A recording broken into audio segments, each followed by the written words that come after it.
آج کے ہمارے درس کا آغاز 15ویں پارے کے آخر سے ہوگا، کیونکہ اس کے آخر میں ایک واقعہ بیان کیا جا رہا ہے جو حضرت موسیٰ علیہ السلام کا ہے۔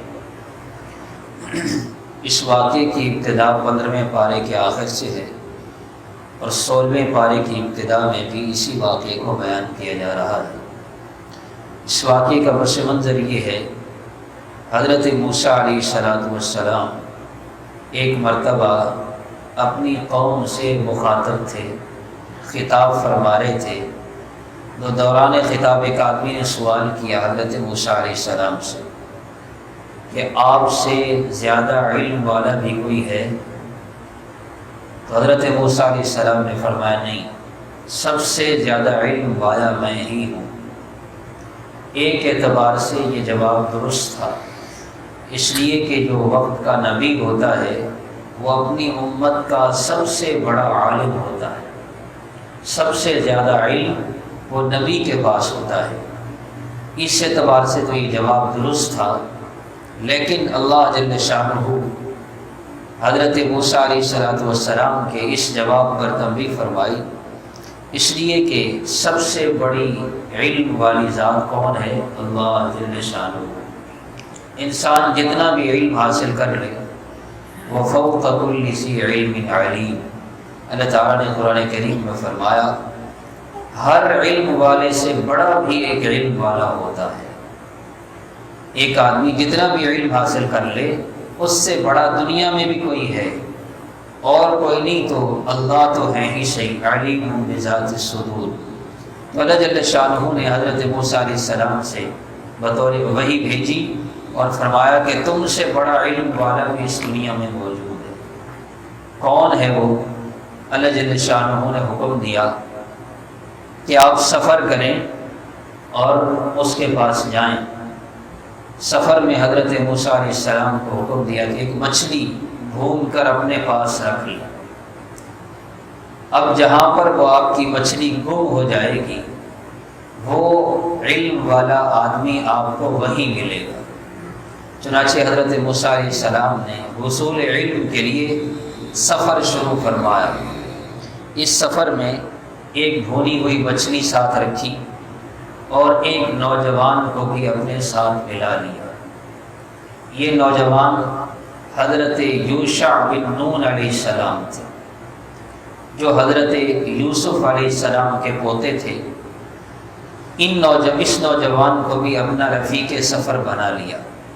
یہی یوشع بن نون علیہ السلام تھے جنہوں نے حضرت موسیٰ علیہ السلام کے جانے کے بعد بنی اسرائیل والوں کی قیادت کا کام سر انجام دیا۔ تو یوشع بن نون اور حضرت موسیٰ علیہ السلام دو افراد پر مشتمل یہ قافلہ روانہ ہوا اور ایک بھونی ہوئی مچھلی پاس رکھی۔ اذ قال موسیٰ لفتاہ لا ابرح حتی ابلغ مجمع البحرین او امضی حقوبا۔ چلتے چلتے دو دریاؤں کے سنگم پر پہنچے، جہاں دو دریا آپس میں مل رہے ہوتے ہیں۔ موسیٰ علیہ السلام کو بھوک محسوس ہوئی۔ موسیٰ علیہ السلام نے یوشع بن نون سے کہا کہ وہ مچھلی لے آؤ، وہ مچھلی کھاتے ہیں، بھوک لگی ہے۔ اب اسے یاد آیا فلما بلغ مجمع بینہما نسیا حوتہما، کہ ہم فلاں جگہ ٹھہرے تھے، جس تھیلے میں وہ مچھلی تھی وہ تو میں وہیں بھول آیا۔ موسیٰ علیہ السلام نے فرمایا تو وہی جگہ تھی جہاں ہمیں وہ علم والا آدمی ملنا تھا۔ اللہ نے نشانی بتائی کہ جہاں مچھلی گم ہوگی وہیں آپ کو وہ آدمی ملے گا۔ واپس لوٹے اور بڑا پرمشقت سفر کیا۔ وہاں جا کر ان کی ملاقات ہوئی حضرت خضر علیہ السلام سے۔ حضرت خضر علیہ السلام، حضرت موسیٰ علیہ السلام نے ان سے شاگردی کی اجازت مانگی۔ هل اتبعک علی ان تعلمنی مما علمت رشدا، اللہ نے جو آپ کو رشد و ہدایت عطا فرمائی ہے، کیا آپ مجھے اپنی شاگردی میں رکھ کر مجھے بھی کچھ سکھائیں گے؟ میں آپ کا شاگرد بننا چاہتا ہوں۔ تو سب سے پہلے حضرت خضر علیہ السلام نے انکار کر دیا، فرمایا انک لن تستطیع معی صبرا، آپ میرے پاس نہیں ٹھہر سکتے، میری شاگردی میں آپ زیادہ دیر نہیں چل سکیں گے، لہٰذا آپ میرے ساتھ نہیں۔ وہ کہنے لگے کیف تصبر علی ما لم تحط به خبرا قال ستجدنی انشاءاللہ صابرا۔ موسیٰ علیہ السلام نے عرض کیا نہیں انشاءاللہ میں صبر کروں گا۔ حضرت خضر علیہ السلام نے فرمایا نہیں آپ صبر نہیں کر سکیں گے۔ انہوں نے کہا نہیں میں صبر کروں گا، آپ کی نافرمانی نہیں کروں گا۔ حضرت خضر علیہ السلام نے پھر ایک شرط لگائی، چلیں ٹھیک ہے اگر آپ میرے شاگرد بننا چاہتے ہیں تو پھر میری ایک شرط ہے، وہ شرط یہ ہے فلا تسألنی عن شیء، میں جو بھی کام کروں آپ نے اس بارے میں مجھ سے سوال نہیں کرنا کہ یہ کیوں کیا، خاموشی سے چلتے رہنا ہے۔ اگر تو یہ شرط پوری کر سکیں تب تو آپ میرے ساتھ چلیں، ورنہ میں آپ کو اپنا شاگرد نہیں بناتا۔ حضرت موسیٰ علیہ السلام کو یہ شرط منظور ہوئی، کہنے لگے ٹھیک ہے میں آپ سے سوال نہیں کروں گا۔ چل پڑے یہاں تک کہ کشتی کے پاس پہنچے، صحیح سلامت کشتی تھی۔ حضرت خضر علیہ السلام نے اس کا ایک تختہ، کشتی کا تختہ نکال دیا۔ اب وہ بڑے پریشان ہوئے، موسیٰ علیہ السلام سے صبر نہیں ہوا، فوراً کہا اخرقتها لتغرق اہلها، آپ نے اس کشتی کا، صحیح سالم کشتی کا تختہ نکال دیا، یہ تو پانی کشتی میں آ جائے گا، یہ تو سارے ڈوب جائیں گے، آپ نے تو بڑا عجیب کام کیا، لقد جئت شیئا امرا، یہ کیوں کیا آپ نے؟ حضرت خضر علیہ السلام نے وہی اپنی شرط یاد ہے، الم اقل انک لن تستطیع معی صبرا، میں نے آپ سے کہا نہیں تھا آپ کو صبر نہیں آئے گا، آپ نے پھر صبر نہیں کیا اور فوراً مجھ سے سوال کر لیا۔ اوہو، حضرت موسیٰ علیہ السلام فوراً بولے لا تؤاخذنی بما نسیت، میں بھول گیا تھا، آپ مجھ سے مواخذہ مت فرمائیں، میں انشاءاللہ دوبارہ سوال نہیں کروں گا، معافی ہو گئی۔ دوبارہ چل پڑے، یہاں تک کہ ایک لڑکا ملا، ایک بچہ کھیل رہا تھا، حضرت خضر علیہ السلام نے اس لڑکے کو قتل کر دیا۔ یہ دوسرا واقعہ تھا۔ حضرت موسیٰ علیہ السلام سے صبر نہ ہوا، فوراً کہنے لگے قال اقتلت نفسا زکیۃ بغیر نفس، آپ نے ایک بے گناہ جان کو قتل کر دیا، اس بچے کا قصور تو کوئی نہیں تھا، آپ نے کیوں قتل کیا؟ لقد جئت شیئا نکرا، آپ نے تو ایک نامعقول کام کیا جس میری سمجھ میں نہیں آ رہا۔ حضرت خضر علیہ السلام نے پھر فرمایا، یہ 16ویں پارے کی ابتدا ہے، میں نے آپ سے کہا نہیں تھا آپ صبر نہیں کر سکیں گے۔ تو حضرت موسیٰ علیہ السلام سے پھر کہا آخری بار نے ہے، ان سألتک عن شیء بعدها فلا تصاحبنی، اب اگر تیسری بار سوال کیا تو اب آپ کا میرا پھر اجتماع نہیں ہوگا، پھر جدائی ہو جائے گی، یہ تیسری بار معافی نہیں ہوگی، آپ کا عذر ختم ہو چکا ہے۔ پھر چل پڑے، ایک بستی والوں کے پاس پہنچے، ان بستی والوں سے کہا کہ ہم مہمان ہیں، آپ ہماری میزبانی کریں، کھانے کا انتظام کریں۔ انہوں نے کہا نہیں ہم آپ کی مہمانی میزبانی نہیں کر سکتے، انہوں نے کھانا دینے سے انکار کر دیا۔ اب دیکھا اسی بستی میں ایک دیوار ہے جو جھکی ہوئی ہے اور گرنے والی ہے۔ حضرت خضر علیہ السلام نے بغیر کہے اس دیوار کو سیدھا کر دیا، دوبارہ دیوار بنا دی، موسیٰ علیہ السلام بھی شامل تھے۔ کام ختم ہوا، حضرت موسیٰ علیہ السلام نے پھر سوال کیا کہ آپ نے اس گرتی دیوار کو سیدھا کیوں کیا؟ حالانکہ یہ بستی والے تو ایسے لوگ تھے انہوں نے ہماری میزبانی تک نہیں کی، اور آپ نے ان کے ساتھ اتنی بڑی بھلائی کر دی کہ ان کی گرتی دیوار سیدھی کر دی۔ اگر آپ چاہتے تو ان سے اجرت بھی تو لے سکتے تھے کہ ٹھیک ہے آپ ہمیں کھانا نہیں کھلا رہے، کوئی مسئلہ نہیں، ہم یہ دیوار سیدھی کریں گے لیکن اتنی اجرت لیں گے آپ سے۔ آپ نے مفت میں بغیر اجرت کے دیوار سیدھی کر دی، یہ بات مجھے سمجھ نہیں آئی۔ حضرت خضر علیہ السلام نے فرمایا بس ھذا فراق بینی و بینک، اب میری اور آپ کی جدائی کا وقت آ چکا ہے، اب مزید ہم نہیں چل سکتے، لیکن جانے سے پہلے ان تینوں کاموں کی میں آپ کو وجہ ضرور بتاؤں گا۔ پہلی وجہ کہ میں نے کشتی کا تختہ اکھیڑ دیا وہ اس وجہ سے کہ یہ کشتی بیچارے غریب ملاحوں کی تھی، کشتی بانوں کی تھی، ان کو پتہ نہیں تھا آگے ایک ایسا بادشاہ ہے کہ وہ جو کشتی صحیح سالم دیکھتا ہے وہ کشتی وہ چھین لیتا ہے، غصب کر لیتا ہے، اور جو کشتی ٹوٹی پھوٹی ہو وہ نہیں لیتا، اس کو جانے دیتا ہے۔ جیسے یہ کبھی الیکشن کے دنوں میں آپ نے دیکھا ہوگا تو گاڑیاں وہ قبضے میں لے لیتے ہیں، اس لیے بعض گاڑیوں والے ان دنوں میں گاڑی نکالتے ہی نہیں تاکہ جو ہے نا اس پھٹک سے بچ جائے۔ اب میں نے یہ تختہ اس لیے نکالا کہ تختہ نکالنے سے یہ کشتی عیب دار ہو گئی، اور وہ جو بادشاہ ہے وہ عیب دار کشتی نہیں کھینچتا، بے عیب سے ہی سالم کشتی کھینچتا ہے۔ میں نے تو ان کے لیے بھلائی کی، ان کا بھلا کیا ہے، ظاہراً جو تمہیں نقصان نظر آ رہا تھا۔ ایک واقعہ یہ۔ دوسرا آپ نے یہ جو کہا کہ میں نے اس لڑکے کو قتل کر دیا، اما الغلام فکان ابواہ مؤمنین، جو لڑکے کو میں نے قتل کیا اللہ کے حکم سے، وہ اس وجہ سے کہ اس کے والدین مومن تھے، لیکن یہ بچہ بڑا ہو کر اگر یہ بڑا ہوتا تو اس کے والدین اس کی محبت میں اپنا دین چھوڑ بیٹھتے، تو اللہ تعالیٰ نے ان کے ایمان کی حفاظت کا بندوبست یہ فرمایا کہ بچپن میں ہی اللہ نے اس کو اس دنیا سے اٹھا لیا، لیکن اللہ نے وہ بچہ تو لے لیا۔ اردنا ان یبدلہما ربہما خیرا منہ، یہ جو بچہ فوت ہوا اللہ اس کے والدین کو اس کے جانے کے بعد اس سے بھی بہتر بچہ عطا فرمائے گا، اچھا نعم البدل ہوگا۔ وَأَقْرَبَ الرَّحْمَةِ، اور جو بچہ ان والدین کے لیے رحمت کا سبب بنے گا۔ اور تیسری چیز کہ یہ جو دیوار گرتی، دیوار میں نے سیدھی کر دی۔ کان لغلامین یتیمین فی المدینہ، دو یتیم بچوں کی تھی دیوار، اور اس دیوار کے نیچے ان کا خزانہ چھپا ہوا تھا۔ جب ان کا والد فوت ہونے لگا، بڑا نیک آدمی تھا، اب میں خزانہ اپنے بچوں کے لیے جمع پونجی جو ہے یہ کس کو دے کر جاؤں، اعتماد نہیں تھا، تو اس نے اللہ کے حوالے کرتے ہوئے دیوار کے نیچے کھود کر وہ خزانہ وہاں چھپا دیا۔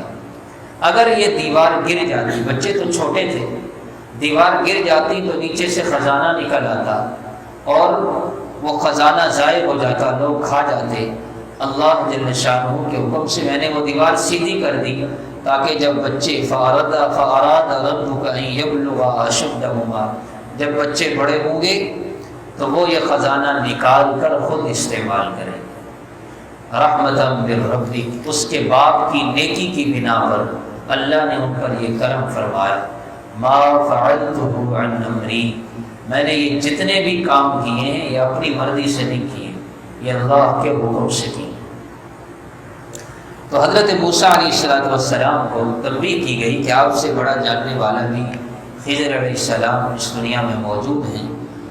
تو بہرحال ان تین واقعات سے ہمیں بھی یہ سبق ملتا ہے، بہت سی چیزیں ایسی ہوتی ہیں جن کی حکمت ہمیں سمجھ نہیں آتی۔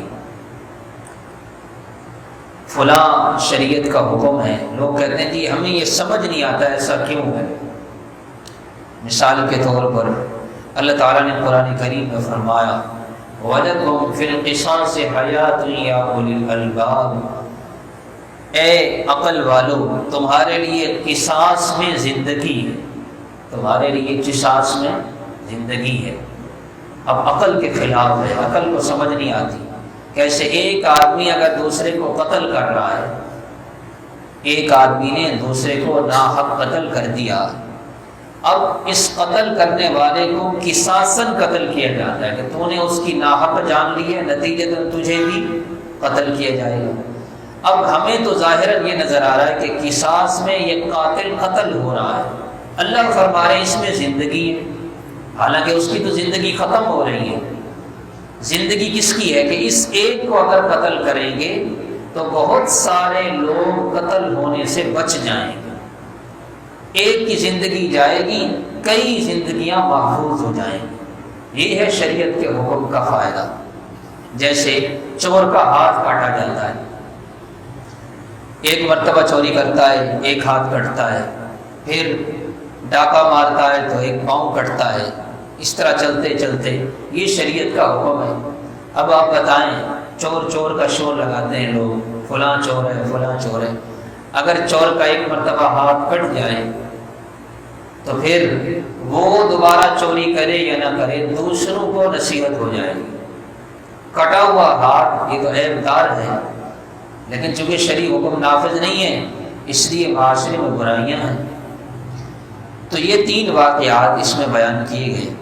اللہ جل شانہ نے اس سورہ کہف کے آخر میں اہل ایمان کو آخرت کی طرف متوجہ فرمایا ہے۔ حضور پاک صلی اللہ علیہ وسلم کی بشریت کا اعلان فرمایا، قل آپ فرما دیجئے انما انا بشر مثلکم، واضح قرآن کی آیت ہے۔ آپ صلی اللہ علیہ وسلم افضل البشر ہیں، سید البشر ہیں۔ آپ علیہ الصلوۃ والسلام نے فرمایا آپ ان لوگوں سے کہہ دیں انا بشر مثلکم، میں بھی تمہارے جیسا انسان ہوں، تخلیق کے اعتبار سے تو میں بشر ہوں، لیکن عظمت اور رتبہ اللہ نے مجھے یہ دیا، یوحا الی، اللہ نے میری طرف وحی بھیجی، تمہاری طرف وحی نہیں آتی۔ فمن کان یرجو لقاء ربہ فلیعمل عملا صالحا ولا یشرک بعبادۃ ربہ احدا، جو اپنے رب سے ملاقات کی امید رکھتا ہے وہ 2 کام کرے، ایک تو اپنے عمل کو اچھا بنائے اور ایک اپنے رب کے ساتھ کسی کو شریک نہ ٹھہرائے۔ عمل صالح کرنا، نیک عمل کرنا۔ حدیث پاک کے اندر آتا ہے من احب لقاء اللہ احب اللہ لقاءہ، جو اللہ سے ملاقات کو پسند کرتا ہے اللہ بھی اس سے ملاقات کو پسند کرتے ہیں۔ اس لیے موت اس کا ایک تصور ہمارے ذہنوں میں کس چیز کا ہے؟ دہشت کا ہے، خوف کا ہے۔ جب بھی موت کا تذکرہ آتا ہے تو انسان کی ٹانگیں وہ کانپ جاتی ہیں، پسینہ آ جاتا ہے اور ایک وحشت سی طاری ہو جاتی ہے۔ ایک تصور یہ بھی ہے موت کا، اور ایک تصور موت کا یہ بھی ہے تحفۃ المؤمن الموت، موت یہ ایمان والے کے لیے تحفہ ہے۔ حضرت بلال رضی اللہ تعالیٰ عنہ کی وفات کا وقت قریب آیا، اہل و عیال فراق میں رونے لگے۔ حضرت بلال رضی اللہ تعالیٰ عنہ مسکرا دیے، فرمایا یہ رونے کا موقع تو نہیں ہے، یہ تو خوشی کا موقع ہے، خوشی کا موقع ہے۔ دنیا سے جاؤں گا، اللہ کے نبی اور آپ کے صحابہ سے ملاقات ہوگی۔ اللہ جل شانہ نے اس لیے موت کو صرف گھبراہٹ کی چیز نہیں بنایا، گھبراہٹ کی چیز نہیں بنایا۔ ہم گھبراتے کیوں ہیں؟ ہماری تیاری نہیں ہے۔ جس کی تیاری ہو وہ نہیں گھبراتا۔ جیسے امتحان ہوتا ہے نا، امتحان، ایک بچہ وہ امتحان سے پہلے اس نے اچھے طریقے سے امتحان کی تیاری نہیں کی، جو دن قریب آتے جاتے ہیں اس کی پریشانی بڑھتی جاتی ہے۔ اور جس نے تیاری کی ہوئی ہوتی ہے، یہ بچے آج کل تیاری کرتے ہیں، تو بچوں جنہوں نے امتحان کی تیاری کی ہوئی ہوتی ہے وہ پریشان ہوتے ہیں، یار ابھی ہفتہ پڑا ہے، ہماری تیاری مکمل ہے، بس امتحان آئیں اور ہم پیپر دیں، امتحان میں پاس ہو جائیں۔ تو اس لیے جنہوں نے آخرت کی تیاری کر رکھی ہوتی ہے، فرمایا حضور پاک صلی اللہ علیہ وسلم نے کہ اعمال صالحہ اختیار کرنے والے بندہ جب اس کی موت کا وقت آتا ہے اور اس کو جنت دکھا دی جاتی ہے اور فرشتے اعزاز و اکرام کے ساتھ آتے ہیں، تو پھر اس کی روح اس کے جسم میں ایسے تڑپنے لگتی ہے نکلنے کو، جیسے پنجرا، جیسے پرندہ پنجرے میں تڑپتا ہے۔ پرندہ اس کو پنجرے میں ڈالے وہ پھڑ پھڑاتا ہے، کوشش کرتا ہے جلدی نکل جائے، ایسے روح وہ تڑپ رہی ہوتی ہے اندر کہ کب موت کا وقت آئے اور میں اس کے جسم سے نکل کر اپنے اللہ کے پاس پہنچ۔ اس لیے فرمایا حضرت اسرائیل علیہ السلام پورے اعزاز و اکرام کے ساتھ آتے ہیں، اور ابھی لوگ اسے غسل نہیں دے رہے ہوتے، غسل دینے سے پہلے انہیں غسل دے دیا جاتا ہے، اور خوشبو جنت سے لائی ہوئی خوشبو لگا دی جاتی ہے، اور لوگوں کے کفن دینے سے پہلے فرشتے جنت سے لایا ہوا کفن پہنا دیتے ہیں۔ اس لیے ہم کیا کہتے ہیں؟ فلاں آدمی کس کو پیارا ہو گیا؟ اللہ کو پیارا ہو گیا۔ اللہ کو، جو اللہ کو پیارا ہو جائے اس سے بڑا خوش قسمت کون ہے؟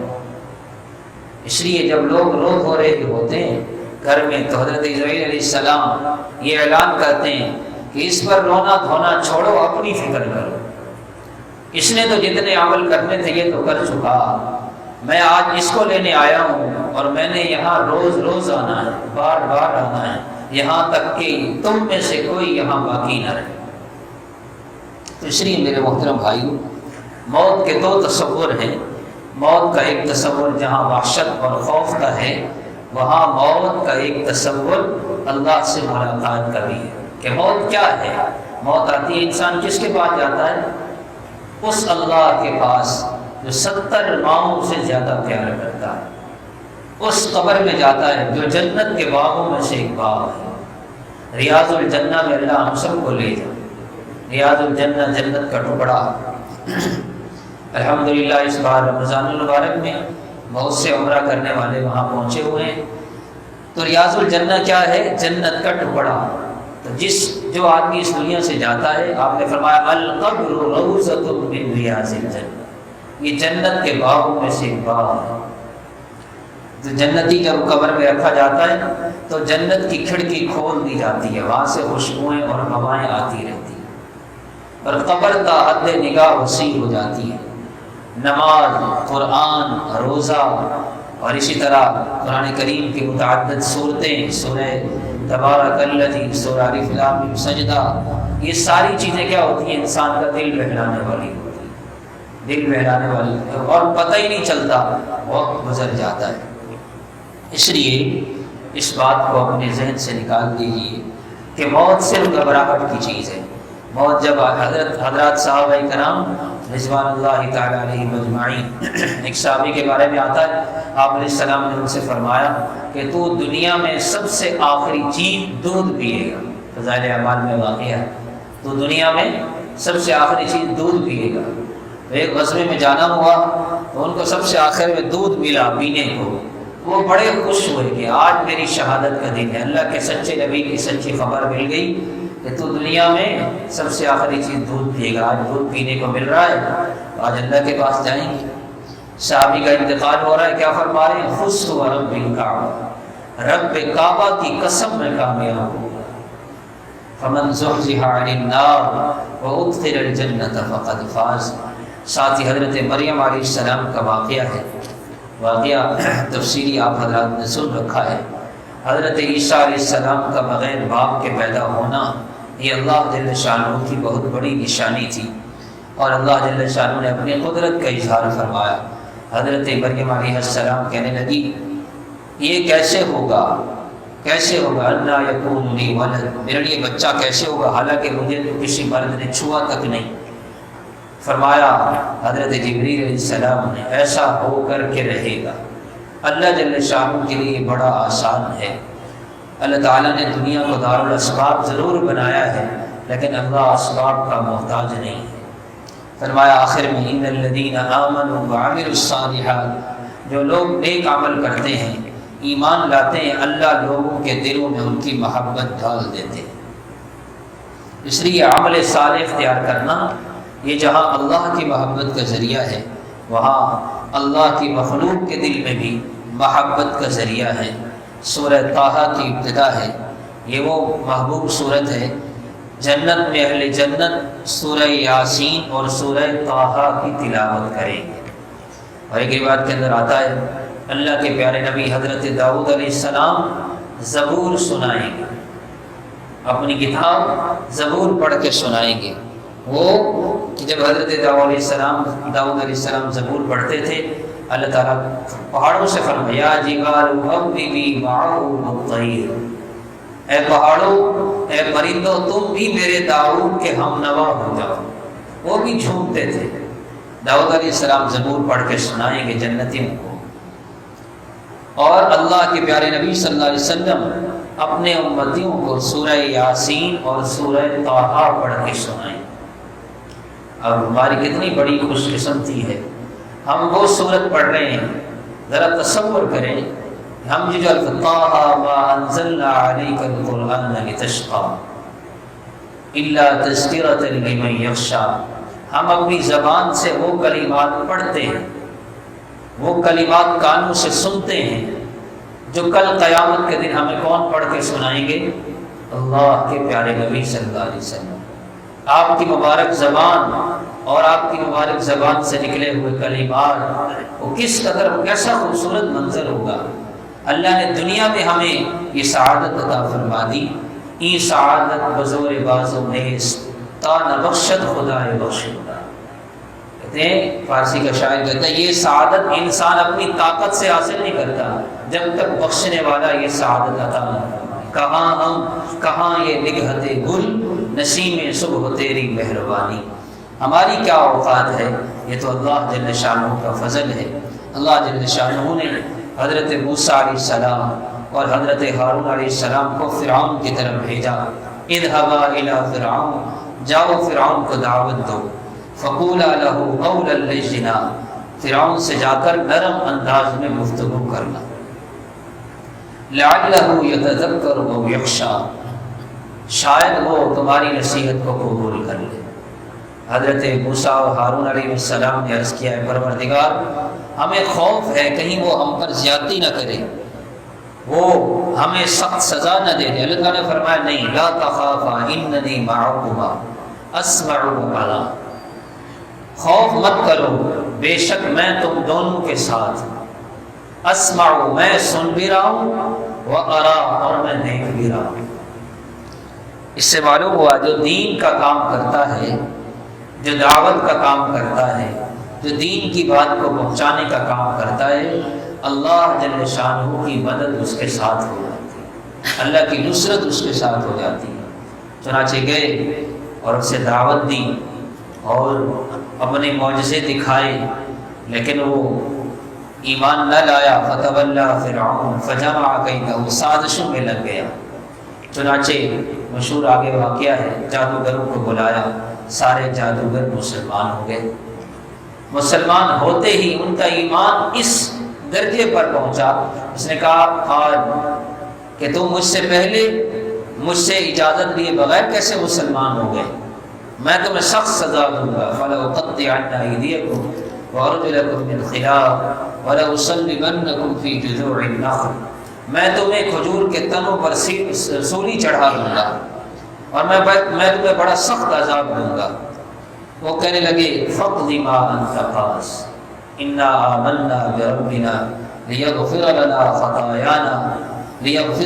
خَطَايَانَا وَمَا أَكْرَهْتَنَا عَلَيْهِ مِنَ السِّحْرِ، تجھ سے جو ہوتا ہے تو کر لے، ادھر آج ستمگر ہنر آزمائیں، تو تیر آزما ہم جگر آزمائیں، تو اپنا کام کر ہم اپنا کام کرتے ہیں، واللہ خیر الرازقین، زیادہ سے زیادہ کیا کرے گا تو ہماری جان لے لے گا بس۔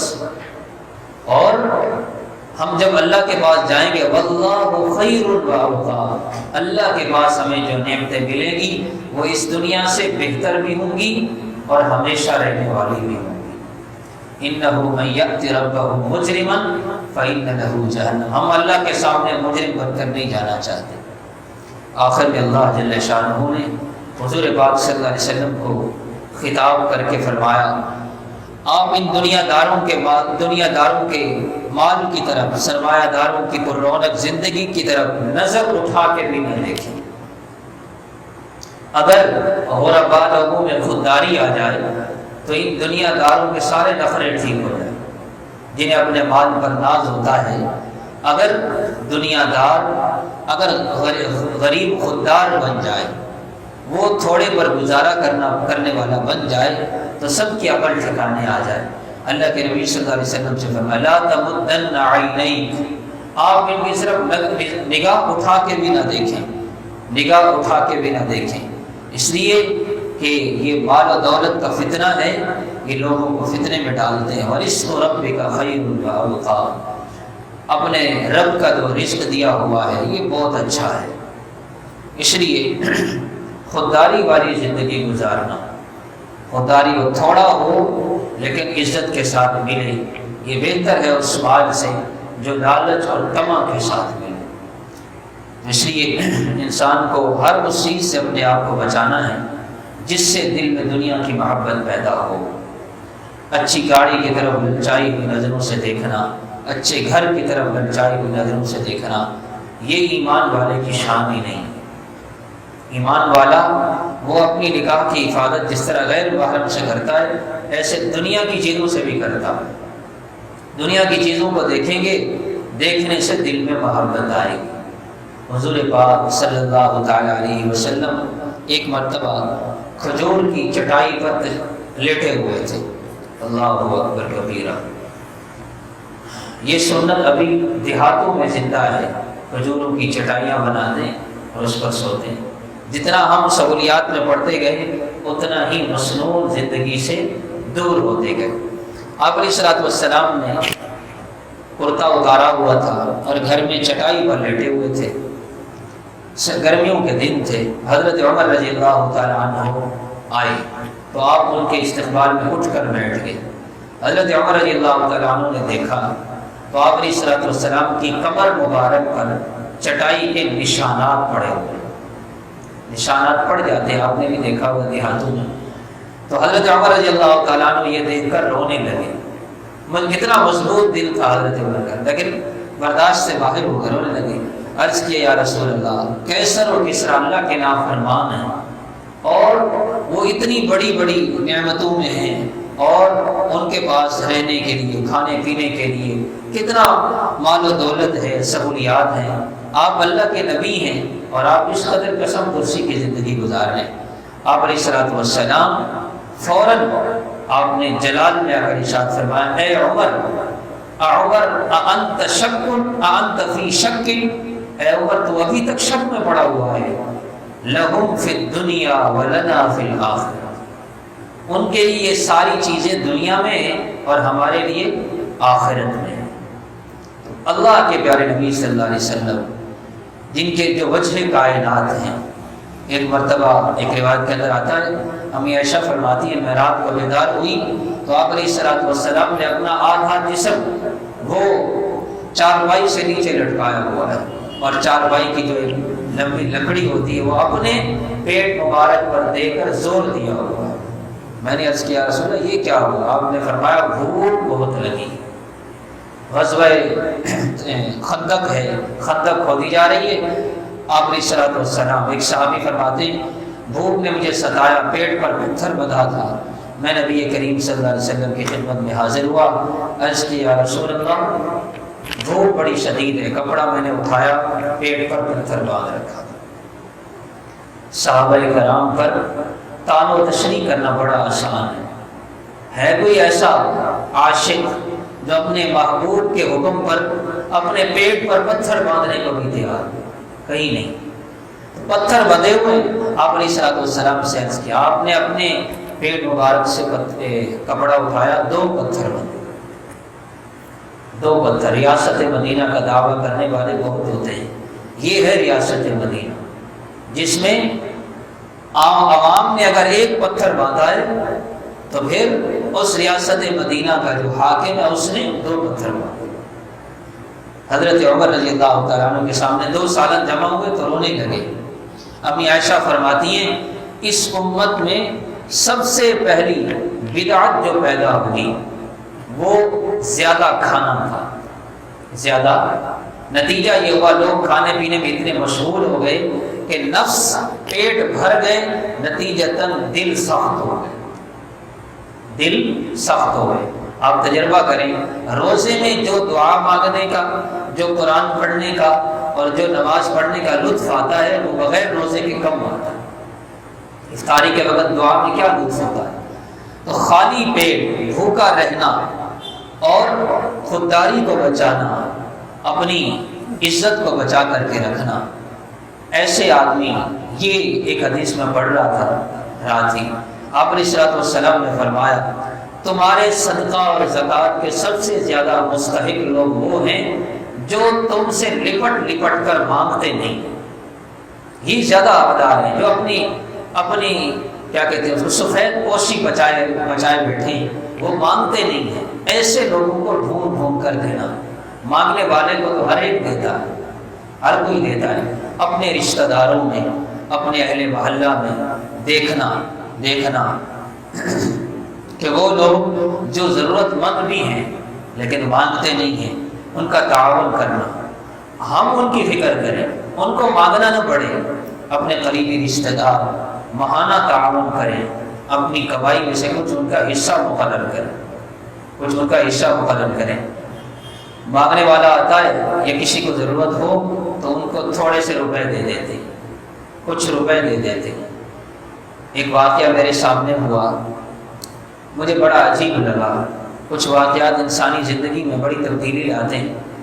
ایک مزدور ایک جگہ کام کر رہا تھا، اب اس نے 2-3 دن مزدوری کی اور جمعرات کا دن آیا، اس نے مالک سے کہا کہ میرے یہاں گھر میں ضرورت ہے، مجھے کچھ رقم دے دو، 3 دن تو میں مزدوری کر چکا، مجھے کچھ دے دو۔ اب اس نے دینے سے انکار کر دیا، اس نے گاڑی چلائی اور وہ مزدور پیچھے پیچھے بھاگتا ہوا اس کے پاس پہنچا۔ تھوڑی دیر بعد کی اس نے مزدوری دیے بغیر اس کو بھیج دیا۔ اسی جگہ کھڑے کھڑے ایک خاتون مانگنے کے لیے آئی کہ اللہ کے نام پر کچھ دے دو، جیب میں ہاتھ ڈالا، 500 نکال کر دی تھی۔ مزدور کا جو اپنا حق مانگ رہا تھا اس کو حق دینا یہ پہلی ذمہ داری ہے۔ تو جو مانگنے والے ان کو تو سب کوئی دیتا ہے، جو سفید پوشی کے ساتھ زندگی گزار رہے ہیں۔ آج کل حالات بہت مشکل ہیں، انسان بڑوں کا جو ہے نا وہ بھرم ٹوٹنے کے قریب ہے، اس لیے کوشش کریں اپنی کمائی میں سے کچھ حصہ غربا کے لیے مختص کریں۔ انشاءاللہ یہ غربا جب 500 سال پہلے بھی جنت میں جائیں گے تو انشاءاللہ ہمیں بھی ساتھ لینا۔ اللہ تعالی ہم سب کو جو کچھ کہا سنا عمل کرنے کی توفیق عطا فرمائے۔ اللهم لك الحمد كله ولك الشكر كله، اللهم لا نحصي ثناء عليك أنت كما أثنيت على نفسك، اللهم نور قلوبنا بعلمك واستعمل أبداننا بطاعتك، جزا الله عنا سيدنا ومولانا محمد ما هو أهل۔ اللہ جو کچھ کہا سنا ہم سب کو عمل کرنے کی توفیق عطا فرما، اللہ خودداری والی زندگی گزارنے کی توفیق عطا فرما، اپنا بنا، اپنا محتاج بنا، اپنے سوا کسی کا محتاج نہ بنا، ہم سب کی تمام جائز ضرورتیں اور خواہشیں خزانہ غیب سے پوری فرما، ہمارے ظاہر اور باطن کو پاک فرما۔ وصلی اللہ تعالی علی خیر خلقہ محمد وآلہ وصحبہ اجمعین۔